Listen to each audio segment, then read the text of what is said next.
Welcome to Familypreneur, the podcast for parent entrepreneurs raising kidpreneurs. It's time for your weekly dose of inspiration and actionable tips to build your business and find better balance, all while strengthening your family. And now we'd like to introduce your host. She's my mom and thebomb.com, Meg Brunson. Hey there, thanks for joining me on another episode of the Familypreneur podcast. Today's guest is a mother to 5 superstar changemakers. As a licensed mortuary scientist with a degree in business management, she worked for over 10 years as a management consultant and small business strategist in both the medical and restaurant fields. In addition to 15 years as the chief operating officer for the largest medical supply practices in Western New York. She's helped clients build strong community relationships, deliver excellent customer service, while building well-managed, diverse environments via culture, goals, and structure. As an official corporate dropout, she helped her 9-year-old daughter, Zandra A. Cunningham, turn her kitchen table hobby into a $1 million brand. She has advanced knowledge in launching an international brand, generating revenue, partnership development, and preparing young moguls and family businesses for success. As the founder of Raising a Mogul LLC, and the CEO of RAM Brand Management, a strategic brand management and consulting agency, she is committed to supporting parents as they transition to parent managers and learn how to better position their children to explore their huge dreams, establish reputable businesses, and build their family legacy. I'm excited to reintroduce you, actually, to Tamara Zantell. Tamara, thank you for joining me. Hello. Happy to be here. So you have been on the podcast a couple times before. You were on the podcast last time for our Become Influential Summit, but even before that, you joined me along with Zandra, your daughter, to share the story of starting her business. I'd love for you to share with us, at what point did you realize that in addition to working, with Zandra on her business, that you had also developed a unique skill set to start teaching other parents how to transition into managers for their children's businesses?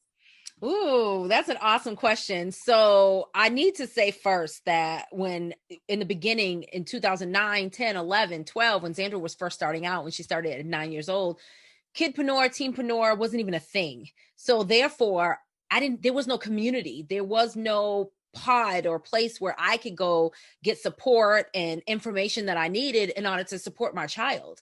In addition, there was no place for her to go where she can connect with other like-minded kids and feel normal. She was the only one all the time. And that was extremely stressful. It was a big problem for us in the beginning. So in 2016, once the business started to do amazing and, we became a 7-figure business by the time she was 16 years old, I made a decision. And I'm like, I'm done working for everybody else, trying to build their, working to help them actually build their $1 million businesses. I'm going to, work for my family. So I, left corporate to work for Zandra. And my husband did the same thing. And a lot of my family did the same thing. And that's when I felt like I had the freedom to launch Raising a Mogul. So Raising a Mogul was exactly what I needed years ago that I couldn't find. I couldn't find a place for parents like me where we were having those detailed conversations about, parents being a parent and also being a manager for our kids' business and navigating the process. So it just made sense. And I felt like I had learned so much because we actually, what people would consider, we had made it. For one, working as a family business, we hadn't killed each other yet. Like we still liked each other. Like we were still making progress. It was good. And we were making money and actually supporting and helping others outside our immediate family, meaning our community. And we started a foundation and all these different things that we did. So it only made sense to me that I figured out a way to give back to more parents so that they didn't have to struggle and go through all the things that I had to go through, because it was tough. It was tough. And so I wanted a safe place for them to ask questions, not feel, talked down to, and a place where they can share the good and the bad days and feel supported. So that's why Raising a Mogul it had to be. And how was that business experience, starting Raising a Mogul? How was that different from building Zandra's product-based business? Oh my goodness. Well, for one, I didn't know the internet space really. Like I was hardly on Facebook. So, being a mom and I was in corporate and like I knew business, but I didn't know online business, specifically online marketing. Like I didn't realize that I was going to become an internet marketer. I was like, what is that? So, like organic traffic, pay, like all of these different things, I was clueless. So I really had to learn how to navigate the online space in order to reach thousands, millions, and families all over the world, and that's my goal, is to reach as many families as possible. And with Xandra, as a product-based business, people are typically, it was less of a tough sell, I'll say, because people are using lotion and soap and deodorant every single day. So there was kind of, as long as you identify with your consumer and you share with them the features and the benefits and you connect and you find your people, that went well. It was okay. We learned how to, develop a relationship with retail partners. But for me in raising a mogul, I was like, how do I get these people to like me? I have to get the parents, because I always say was two things you do with parents. You don't mess with their kids or their money. And for me, with raising a mogul, I was asking to be involved in both. I'm telling you how to start a business and how to manage your child. And then, I wanted to charge for my services. So it was a lot. It was a lot for me to learn, I'll say. And at the summit, I feel like you're tackling one of the biggest the biggest obstacles that a lot of preneurs, people who create informational products like you do with Raising a Mogul face. And that is how to determine what to offer for free and what to keep behind a paywall so that we can balance offering value to our audience with making money. Can you give us a quick rundown of what attendees can expect to learn from this session? Absolutely. So, and in my session, I'm excited to first talk about what content really is, because a lot of us don't really know, we're just creating stuff or watching other people and kind of like emulating that. So we talk about what content really is and how we can use it to serve our business. Then we talk about different ways, all the different details about free content, where the purpose of it and why it's important and how it builds our audience and positions us in our authority within our specific niches or whatever whatever space we're trying to dominate. Okay.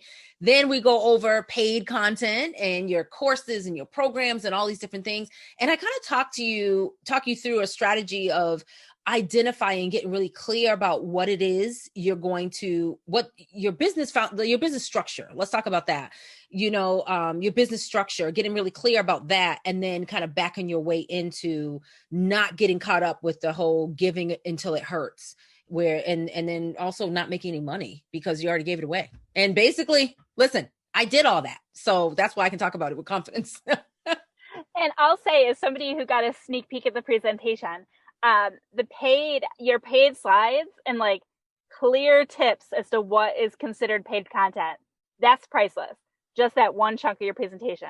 So I definitely encourage everybody listening to make sure you got your ticket and make sure you attend Tamara's session. Tamara has so much more value to contribute. She is sharing it all with us at the Organic Marketing Summit, which is happening November 9th through 13th. Over the course of that 1 week, attendees are building their 2021 marketing plans together alongside 20 industry-leading experts who are invested in your success. And tickets are completely free. So there are no excuses here. Head over to organicmarketingsummit.com right now and reserve your free ticket. Do it now before your battery dies on your computer, or you lose internet signal, or a kid wants another snack. Do it before you forget and something else interrupts you. Tamara, thank you so much for taking the time to not only present at the summit and deal with all the tech issues that you and I had, but to also join me for this interview today. Absolutely. My pleasure. I'm so looking forward. Onward and upward 2021. Let's get those marketing plans done. I can't wait to finish mine. Yes. Well, we both look forward to seeing you at the Organic Marketing Summit. Bye for now. Head over to organicmarketingsummit.com and grab your free ticket to the Organic Marketing Summit today. It's happening November 9th through 13th, and you definitely don't want to miss it. Bye for now. Do us a favor. Share this podcast to a friend It's like my mom always says, sharing is caring.